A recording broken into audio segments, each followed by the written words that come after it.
Assalamualaikum warahmatullahi wabarakatuh.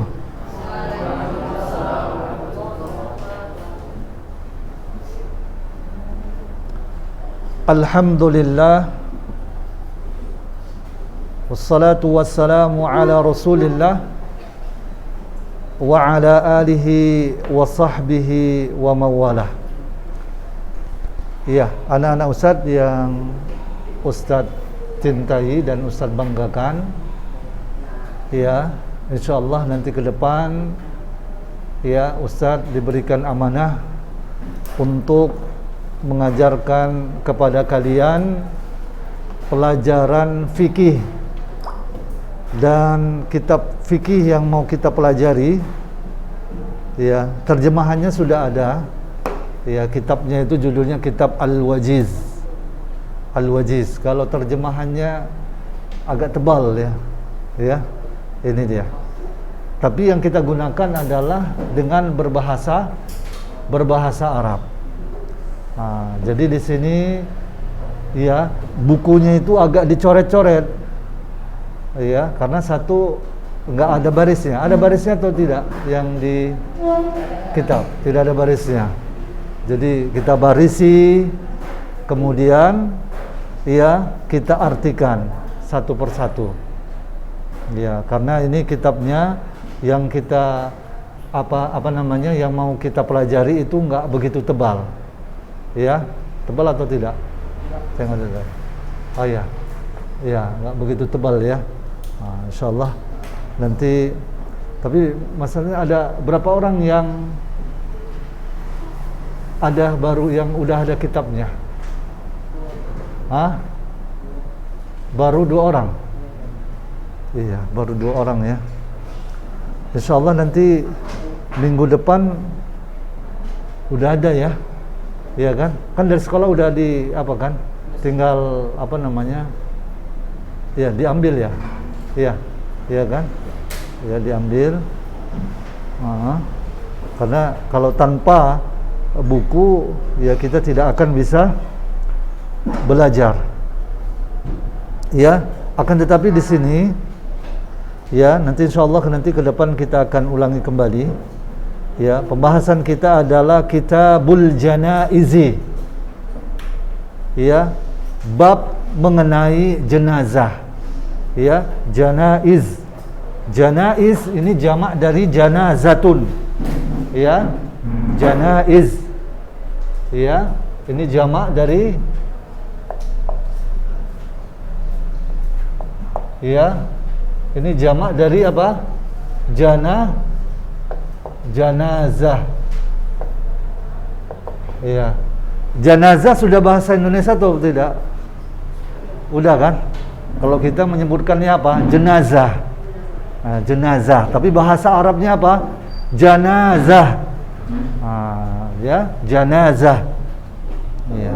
Kitabul Janaiz, yaitu kitab berkenaan tentang jenazah, bab jenazah. Ya. Nah, Ustaz bacakan dahulu, nanti yang tidak ada apa, ya boleh ditulis bahasa Indonesianya, tapi memang diusahakan memang di tahap kelas 9 ini ya sudah berbahasa Arab. Ya. Tapi insyaallah nanti ya yang penting nanti gimana caranya nanti Ustaz sebutkan dulu bahasa Indonesianya. Kalaupun nanti Ustaz jelaskan pakai bahasa Arab kan sudah paham ya kan sebelumnya. Ya. Nah, di dalam kitab disebutkan waman hadarahul mautu minal muslimina, ya, yang udah ada bukunya coba dilihat ya.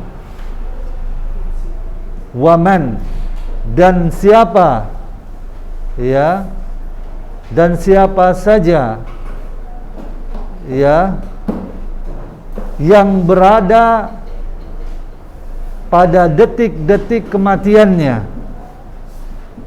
Hadoro, apa artinya hadoro? Hadir. Hadoro ya duru. Barang siapa yang hadir padanya kematian, maksudnya apa? Mau meninggal dunia. Ya, hadara yahduru. Apa? Artinya hadir.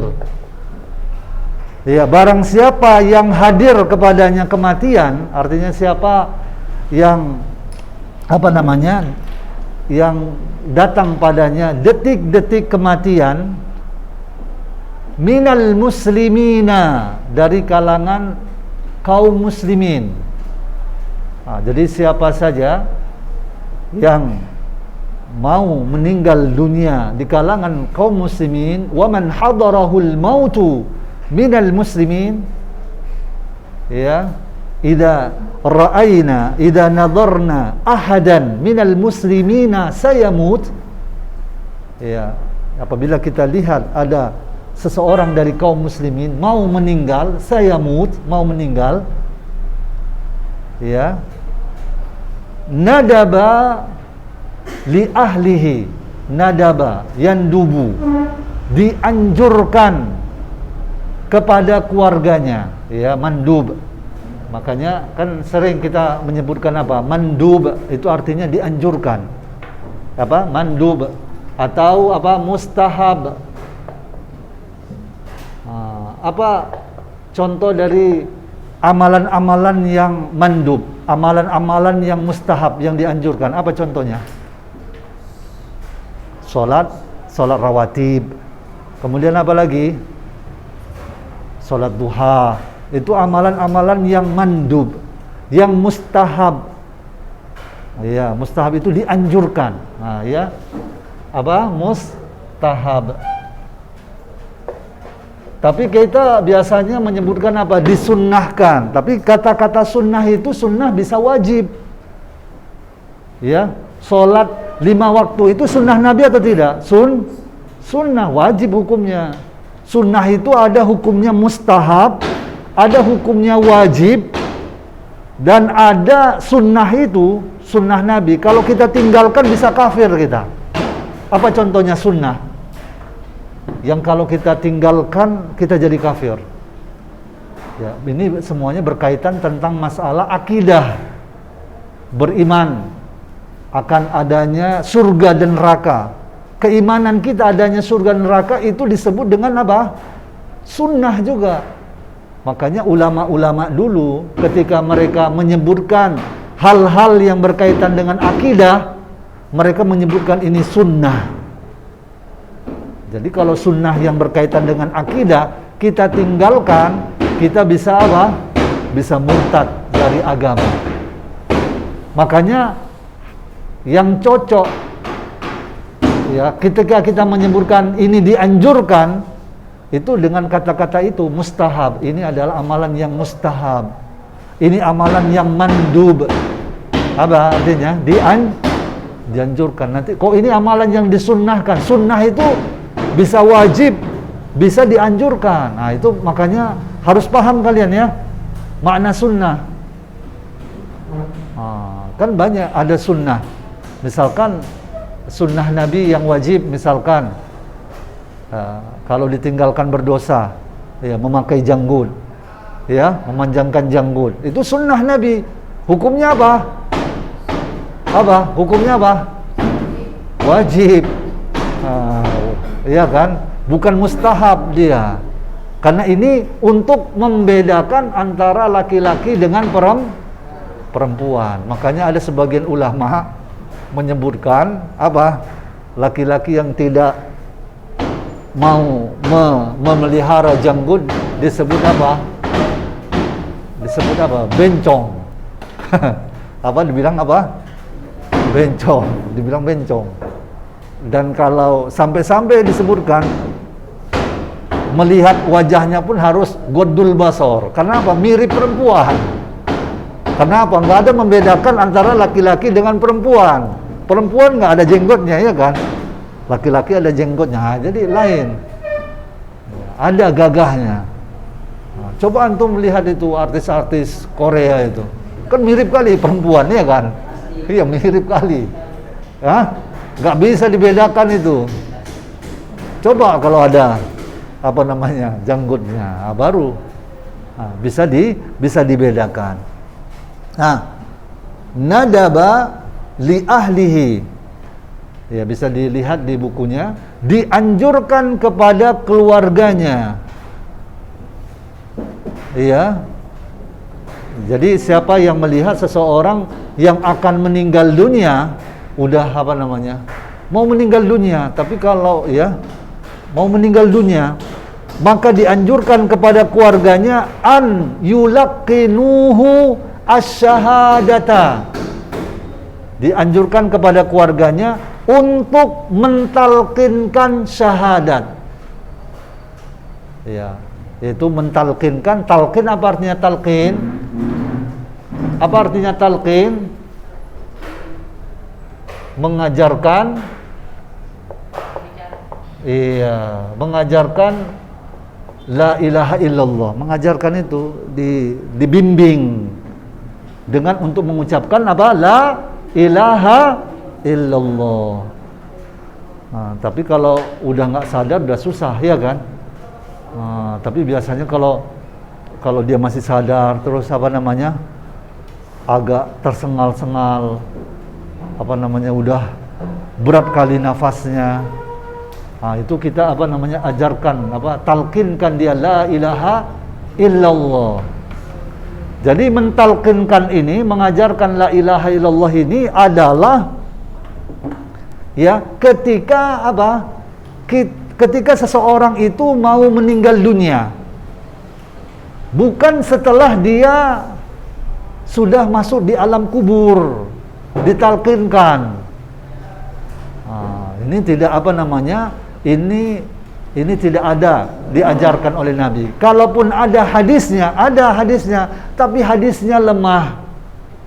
Tidak boleh hadis yang lemah kita amalkan. Karena hadis lemah itu tidak bisa disandarkan kepada Nabi Muhammad SAW. Jadi talqin itu kita ngajarkan la ilaha illallah kepada orang yang mau meninggal dunia. Mau meninggal dunia. Dan kalimatnya sempurna. Jangan yang diajarkan cuman apa? Iya, ayo ucapkan Allah, Allah. Atau illallah saja. Karena khawatir nanti ketika mengucapkannya dia cuma sampai apa? La ilaha, mati dia. Enggak, ini tidak jadi alasan. Kalau sekiranya seseorang dia mau meninggal dunia, dia mau mengucapkan la ilaha illallah, rupanya sampai la ilaha meninggal dunia, Allah kan tahu apa yang ada di hatinya. Beda dengan kita, yang nampak itu yang zahirnya saja, tapi Allah tahu. Oh ini dia mengucapkan la ilaha, meninggal dia. Enggak sampai illallah. Ya, dia itu mendapatkan pahala. Ya, dia mendapatkan pahala dari Allah Subhanahu wa taala. Ya. Jadi ini wa man hadarahul maut minal muslimina nadaba li ahlihi an yulaqqinuhu asy-syahadata. Ya.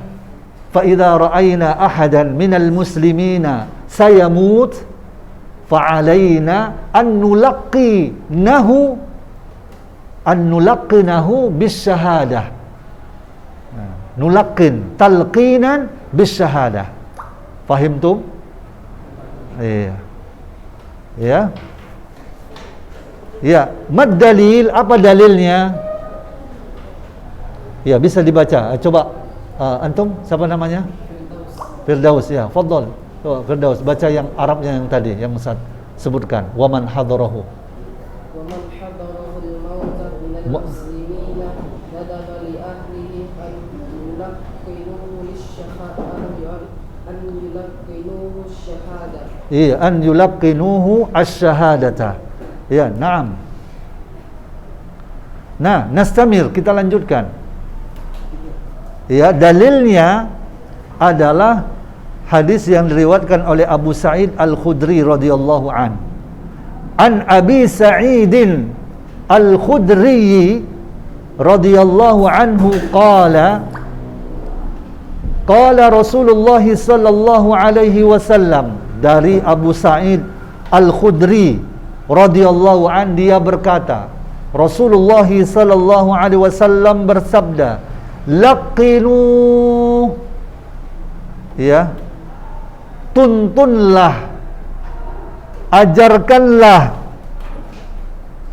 mautakum. Mautakum jangan diartikan di sini, ada yang salah sebagian ustadz-ustadz kita dan kiai kita. Mautakum itu dipahami diartikan apa? Orang yang sudah mati. Ya, tapi maknanya di sini mautakum adalah orang yang mau apa? Meninggal dunia. Mauta, memang mauta itu dari kata mayit. Ya, mayit itu kan apa? Orang meninggal, ya kan? Jadi di sini maksudnya adalah mautakum, orang yang mau meninggal dunia, yang berada dalam detik-detik kematiannya. Laqinu mautakum, bimbinglah, tuntunlah orang-orang yang mau meninggal dunia di kalangan kalian dengan apa? La ilaha illallah. Apa? La ilaha illallah. Apa arti la ilaha illallah, anak-anak Ustaz? Apa? Tidak ada Tuhan. Oh iya, tidak ada Tuhan yang berhak disembah melainkan Allah. Ya, jangan kita mengartikan hanya tidak ada Tuhan. Tuhan apa bahasa Arabnya? Iya, Rabbun. Rabbun itu apa? Tuhan, yaitu menciptakan, memberikan rezeki, yang mengatur alam semesta, itu Tuhan. Ya, kalau tidak ada Tuhan melainkan Allah, apa bahasa Arabnya? Tidak ada Tuhan melainkan Allah. Apa bahasa Arabnya?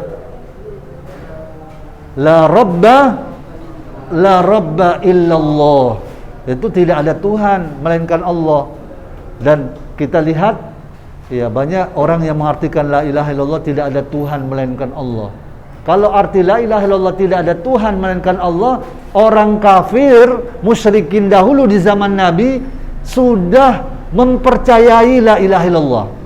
Tapi karena mereka tahu, paham arti la ilaha illallah yang artinya tidak ada sesembahan yang benar melainkan Allah, mereka tidak mau menerima la ilaha illallah, tidak mau mengucapkan la ilaha illallah, karena konsekuensinya apa? Ini akan merobohkan, menghancurkan berhala-berhala mereka. Ini menyebabkan bahwa berhala-berhala yang mereka sembah tidak jadi sesembahan mereka lagi. Dan mereka ini kan menyembah berhala ini kan tujuannya untuk apa? Untuk apa? Orang-orang kafir musyrikin menyembah berhala untuk apa?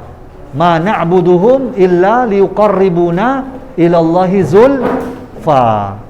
Ini perkataan orang kafir yang Allah abadikan di dalam Al-Quran, dalam surah Az-Zumar.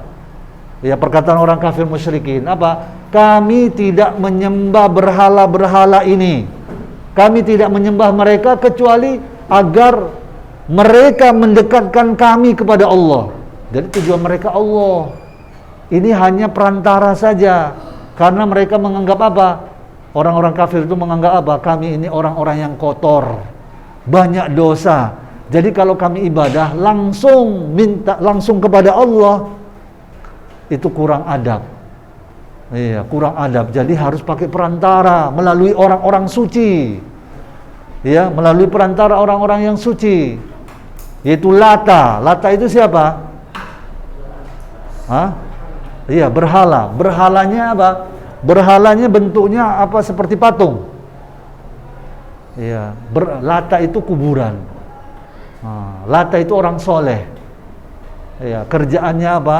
Dia itu suka berkhidmat kepada apa? Orang jemaah haji. Orang-orang yang mau haji itu dikasih apa? Dia buat tepung dari gandum, ya ditumbuk, pada satu batu, ditumbuk dan kemudian dia berikan kepada jemaah haji.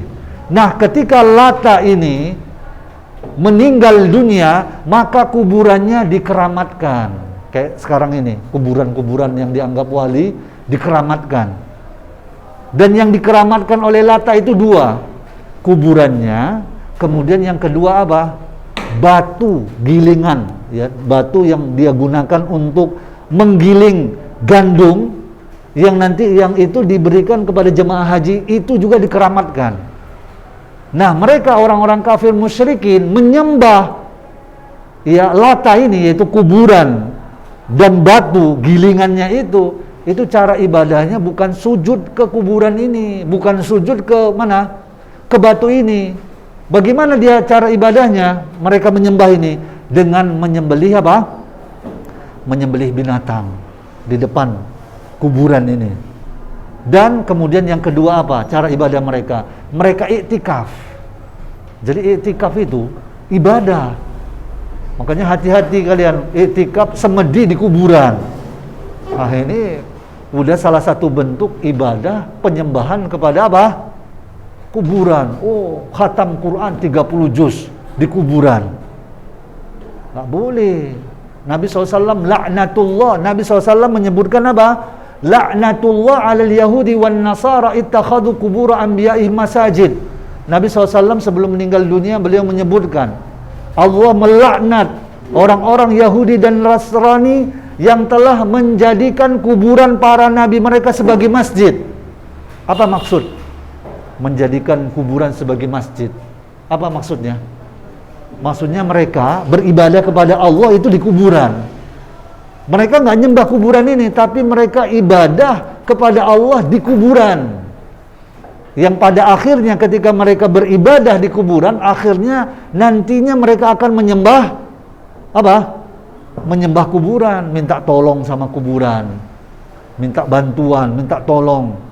Dan ini diawali permintaan tolong kita kepada penghuni kubur disebabkan keyakinan yang menyebar di kalangan kita apa? Keyakinan apa? Kita meyakini orang-orang yang sudah meninggal bisa mendengarkan ucapan kita. Itu sebabnya kita datang ke kuburan, ngomong kita misalkan sama ya siapa? Orang tua yang sudah meninggal atau kakek apa atau saudara, datang situ ngomong. Apa namanya istilahnya? Curhat kepada orang yang sudah meninggal dengan keyakinan apa? Orang yang meninggal bisa mendengar ucapan kita. Ini batil keyakinannya. Orang yang meninggal, yang sudah meninggal gak tahu keadaan kita, gak bisa mendengarkan kita. Kalaupun kita mengucapkan salam ketika melewati kuburan, salam itu disampaikan malaikat kepada mereka gak dengar. Ya, kita mengucapkan salam kepada mereka, tapi malaikatlah kalaupun disampaikan, yang menyampaikannya adalah malaikat kepada mereka. Nah, kalau misalkan di dalam hadis ada menyebutkan bahwa penghuni kubur ketika orang yang meninggal akan meninggal dunia dimasukkan di dalam kubur, kemudian orang-orang yang mengantar jenazahnya itu kembali, lalu kemudian terdengar suara terompahnya, kan ya, ada hadisnya kan, terdengar sandalnya, itu khusus pada waktu itu saja. Lalu ketika itu apa? Datanglah malaikat apa? Mungkar dan nakir, hanya khusus itu saja pengkhususannya. Selain daripada itu gak bisa mendengar orang yang meninggal dunia. Innaka la tusmi'ul mauta, kata Allah dalam Al-Quran. Engkau gak bisa memperdengarkan orang yang mati. Artinya omongan kita itu gak akan bisa didengar oleh orang yang mati. Nah, gimana tentang kita? Ada sebelumnya keyakinan kita bahwa orang yang telah meninggal itu bisa mendengar kita. Ada. Kalau kita datang ke kuburan, oh tahulah ini. Mereka ini tahu kalau kita dikunjungi. Kan ada kan keyakinan itu. Kalau ke kuburan ada apa enggak? Oh, enggak ada, alhamdulillah. Ada keyakinan seperti itu, dan ini umum. Keyakinan yang seperti ini bahwa kalau kita datang ke kuburan, orang yang kita kunjungi itu tahu kita, mendengarkan ucapan kita, itu umum. Diyakini banyak oleh kaum muslimin. Jadi ini keyakinan yang enggak benar. Yang dari dasar keyakinan ini akhirnya apa? Kita bisa meminta tolong kepada penghuni kubur. Akhirnya apa? Kita jatuh kepada kesyirikan. Jadi kalau kita minta tolong kepada penghuni kubur, itu syirik besar. Atau minta tolong kepada makhluk yang gaib. Makhluk yang gaib apa? Malaikat. Minta tolong sama malaikat Jibril. Wahai Jibril, tolonglah aku. Nah, syirik besar. Atau apa namanya? Kalau yang meninggal sudah jelas ya. Misalkan minta tolong sama Nabi Muhammad. Nabi Muhammad kan udah meninggal. Minta tolong sama Nabi Muhammad. Ini syirik besar. Orang tua yang sudah meninggal. Nangis-nangis, mak tolonglah aku mak. Mamanya sudah meninggal. Minta tolong. Ini apa namanya? Syirik besar. Tapi kalau mamanya masih hidup, minta tolong sama mama, itu bukan syirik. Iya kan? Itu boleh. Ya, minta tolong sama teman. Masih hidup dia, minta tolong, nggak apa-apa, tolong belikan pulpen lah, nggak apa-apa, bukan syirik. Minta tolong sama teman, misalkan dia nggak ada di tempat ini, misalkan dia di Amerika, minta tolong sama dia dengan kontak batin. Wahai fulan, tolonglah aku, syirik besar. Kecuali kalau melalui telepon, kan ada apa namanya, hubungan, tolonglah kirimkan dulu dari sana. Ya, misalkan kirimkan Apple atau kirimkan dulu TV dari sana. Ada kontak melalui telepon ini, nggak ada masalah. Tapi kalau melalui kontak batin, wah, aduh, tolonglah aku kontak, wah, ini syirik besar. Ya, sama makhluk yang gaib minta tolong sama jin, syirik besar. Yang boleh kalaupun minta tolong, ya saling tolong menolong itu kita minta tolong sama orang yang hidup dan mampu dia. Kalau hidup dia tapi dia tidak mampu, kita minta tolong sama dia. Minta tolong sama dia, dia apa namanya? Nggak mampu. Kita minta tolong sama dia. Misalkan, Mbah, tolong hari Sabtu ini tolong ditahan hujannya lah, Mbah. Minta tolong. Padahal dia kan nggak mampu untuk menahan hujan. Ada yang bisa mampu menahan hujan. Ada, kita minta tolong sama Mbah si fulan atau Mbah dukun ini. Mbah, tolonglah, kami mau melakukan pesta hari Minggu. Tolonglah. Walaupun dengan kata-kata doa, tapi biasanya itu ada keyakinan bahwa Mbah ini bisa nahan hujan. Atau kalau nggak minta izin sama dia, nanti dia turunkan hujan itu. Iya kan? Nah, keyakinan yang seperti ini adalah syirik yang besar. Ya. Ya. Kemudian jadi talqin itu ngajarkan la ilaha illallah ya. Jangan dipotong-potong, yang diajarkan Allah aja. Ucapkan Allah. Karena takut nanti yang mau meninggal ini cuma sampai la ilaha udah meninggal dia. Enggak alasan. Walaupun yang mau meninggal ini dia cuma sampai la ilaha langsung meninggal, Allah kan tahu apa yang ada di hatinya. Dia mau mengucapkan la ilaha illallah. Gitu ya. Bisa dipahami ya, Ustaz? Ya, coba yang selanjutnya. Ya, sampai jam berapa kita? Iya. 11:05 ya. Oh, nggak ada apa. Iya kan? 11:05 ya. Ya, kemudian ya, coba dilihat bukunya kalau ada di buku. Wa innama, dan sesungguhnya ya, amaron nabiyyu, Nabi SAW memerintahkan. Jadi amara itu artinya memerintahkan. Apa fi'il mudhari dari amara? Amara ya'muru. Iya. Sesungguhnya Nabi SAW memerintahkan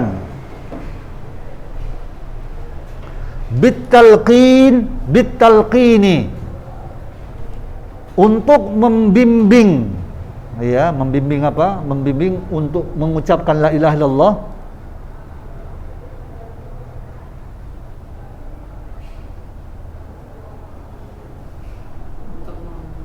Ya, untuk ya apa namanya? Bitalqi, memerintahkan untuk membimbing mengucapkan la ilaha illallah rajaan, sebagai harapan. Roja artinya apa?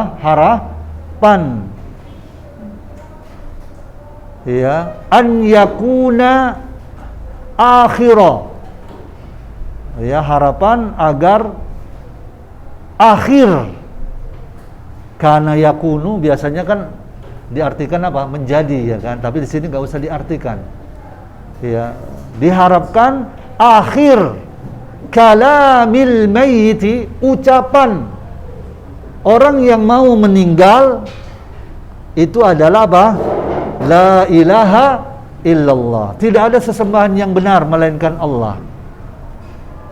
Nah, dalilnya adalah fa'an Mu'ad bin Jabalin qala Rasulullah sallallahu alaihi wasallam, dari Mu'ad bin Jabal radhiyallahu an, dia berkata Rasulullah sallallahu alaihi wasallam bersabda,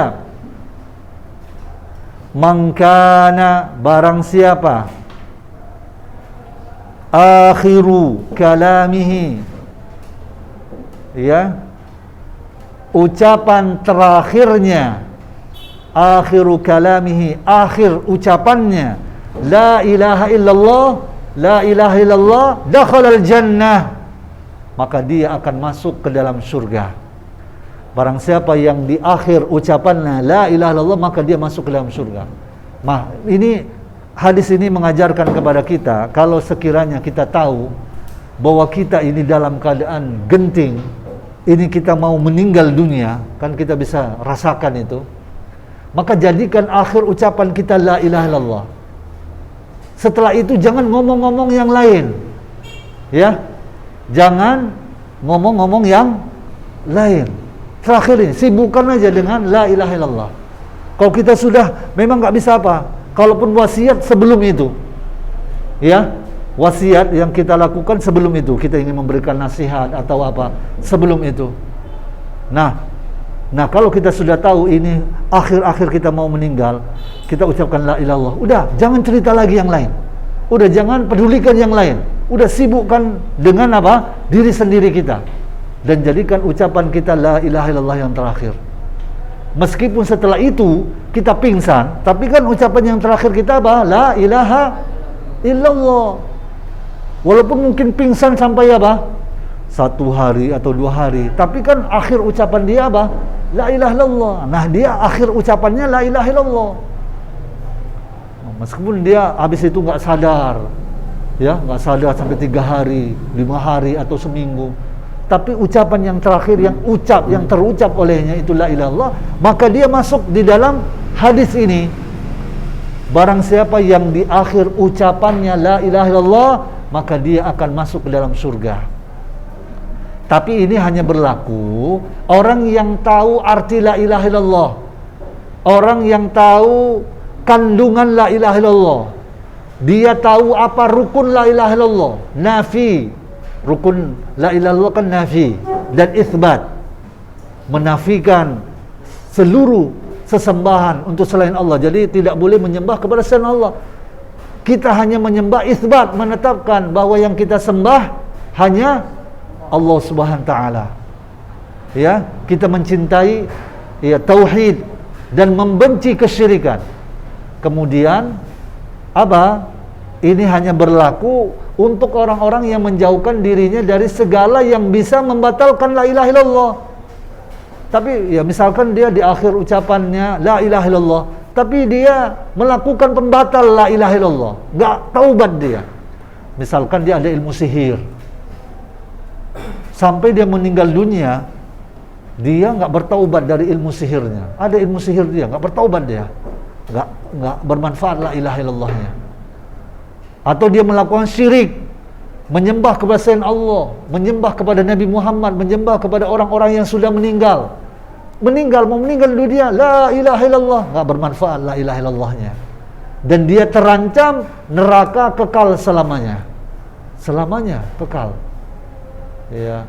Atau ya, yang membatalkan la ilaha illallah, dia meyakini bahwa hukum selain hukum Allah itu lebih baik daripada hukum Allah. Ya, hukum selain dari hukum Allah lebih baik dari hukum Allah, atau hukum selain daripada hukum Allah sama kualitasnya, mutunya dengan hukum Allah. Dan itu sampai dia meninggal masih yakini. Sama aja, semua hukum ini sama aja sama hukum Allah. Gak ada bedanya itu. Dia walaupun dia di akhir ucapannya la ilaha illallah, gak bermanfaat la ilaha illallahnya. Dan dia terancam apa? Neraka kekal selama-lamanya. Atau dia meyakini apa? Di kalangan orang Islam itu ada orang-orang yang boleh tidak mengamalkan syariat. Ada di antara kaum muslimin itu ya, yang dia khusus, dia orang khusus, nggak ngikuti syariat pun nggak apa-apa, karena dia udah tingkatan wali, langsung dia dapat wahyu dari Allah. Jadi kalau nggak sholat dia nggak apa-apa itu, kalau nggak puasa nggak apa-apa, kalau dia melakukan maksiat, mabuk-mabukan, nggak apa-apa itu, karena dia langsung dapat wahyu dari Allah. Joget-joget, nari-nari, nyanyi-nyanyi, nggak apa-apa itu, dia udah tingkatan apa? Tingkatan wali, itu orang khusus itu. Kalau yang syariat Nabi Muhammad ini adalah untuk orang-orang awam, tapi kalau udah tingkatan wali itu khusus dia. Nah, kita yakini seperti ini, nggak sah la ilaha illallah kita. Karena apa? Keyakinan kita yang seperti itu membatalkan la ilaha illallah kita. Kan banyak kan orang-orang yang seperti itu. Jumpa ada kiai nggak pernah sholat itu. Ya, sholat 5 waktu nggak pernah. Ditanya mana? Dia itu sholatnya ke Mekah itu. Padahal nggak sholat. Itu nggak melakukan ibadah pun nggak apa-apa, nggak puasa. Kadang puasa Ramadan, malah makan dia. Itu orang khusus itu. Lain dia langsung dapat wahyu dari Allah. Beda dengan kita. Nah, yang keyakinan seperti ini bisa membatalkan la ilaha illallah kita. Makanya harus dipelajari apa yang bisa membatalkan la ilaha illallah. Walaupun di akhir ucapannya mau meninggal dia mengucapkan la ilaha illallah, tapi kalau dia melakukan kesyirikan kepada Allah tidak bermanfaat. Ya, sampai sini aja. Ya, mungkin nanti untuk selanjutnya minggu depan ya insyaallah sudah semuanya udah ada bukunya ya. Jadi nanti bisa dibarisi sambil juga kita menguasai kosakata. Nahfadhu al-mufradat. Ya, nurid ya narjukum ya, usah mengharapkan kepada kalian untuk antajtahidu ya fi talabil ilmi syar'i, mempelajari ilmu syar'i, wa talabil ilmi an ilmi lughatil arabiyyah ya, bersungguh-sungguh untuk belajar ilmu syar'i, belajar juga bahasa Arab ya, sehingga ya bisa bisa ya dipraktekkan bahasa Arabnya dalam sehari-hari dan juga bisa memahami buku-buku yang berbahasa Arab. Ya, sampai di sini ada yang ingin bertanya? Indakum as-su'al? Iya. Apa hukum mengazan mayit? Mengadzankan mayit. Nah, tentang masalah adzan, Nabi SAW mengajarkan kepada kita bahwa adzan itu untuk panggilan sholat, bukan untuk panggilan yang lainnya. Panggilan haji adzan, panggilan Allah karena Allah memanggil dia. Ya, maksudnya meninggal dia, dipanggil Allah. Makanya banyak orang azan di kuburan. Ini main kias. Nah, kias yang seperti ini dalam ibadah itu tidak ada kias. Kalau semuanya boleh dikias, wah, habis agama kita ini. Nanti bangun rumah adzan, ya kan? Sikit-sikit adzan. Pokoknya sifatnya udah panggilan adzan. Manggil manusia pun nanti adzan. Namanya kias. Sholat kan panggilan. Udah pokoknya semua panggilan adzan saja. Nanti kita masuk supaya anak-anak murid masuk, ya kan? Masuk ke kelas ini kan panggilan adzan. Allahu Akbar, ya kan? Kan kias. Kalau kita main kias, hancur agama ini. Itu kias. Azan itu kan pada dasarnya diajarkan Nabi untuk manggil sholat. Jadi dikiaskan. Haji kan panggilan Allah ini. Jadi orang mau berangkat haji, azan dulu panggilan Allah. azan. Ini orang yang meninggal dunia, dipanggil masuk kubur. Udah masuk dia di kubur, azan. Panggilan Allah. Jadi nanti kalau semua sifatnya panggilan, iya kan? Kan bisa aja. Ini kan baru ini aja panggilan ini kan boleh jadi nanti muncul yang lainnya. Pokoknya semua panggilan udah azan aja. Kan dianjurkan azan. Pokoknya kalau udah panggil azan, ya kan, masuk lokal azan, entah berapa kali azannya kan, ya kan. Jadi ini nggak ada di dalam ibadah itu, tidak boleh kias. Nah, di dalam mazhab Syafi'i memang umumnya menggunakan kias. Jadi memang banyak amalan-amalan itu semuanya kias, dikiaskan. Nah, kalau main kias gini banyak nanti penambahan agama. Dalam masalah akidah, ibadah nggak boleh kias. Kalau ya contohnya masalah akidah, pakai kias kita, hancurlah agama kita. Contohnya, kita kan boleh mengambil berkah dari tubuh Nabi. Ya, keringatnya. Nabi keringatnya itu wangi seperti minyak kasturi wanginya. Jadi boleh dianjurkan kita mengambil berkah dari apa? Dari keringat Nabi, rambut Nabi. Iya kan? Semuanya, air, ludah, kalau keluar air yang apa? Beda ya, itu boleh. Kita ambil berkah dari tubuh Nabi. Ya. Tempat minumnya kita gunakan untuk ada orang yang sakit, kasih dia minum air, kasih minum, sembuh. Dan itu dipraktekkan. Boleh dan dianjurkan kita mengambil berkah dari Nabi, pakaian Nabi. Makanya sahabat-sahabat itu kadang senang kali dapat pakaian Nabi. Dan umumnya yang sahabat yang dapat pakaian Nabi itu mereka berwasiat ketika meninggal dunia, pakaikan aku dengan pakaian yang diberikan Nabi SAW kepadanya. Nah sekarang ulama-ulama dan kiai menyamakan Nabi Muhammad dengan kiai.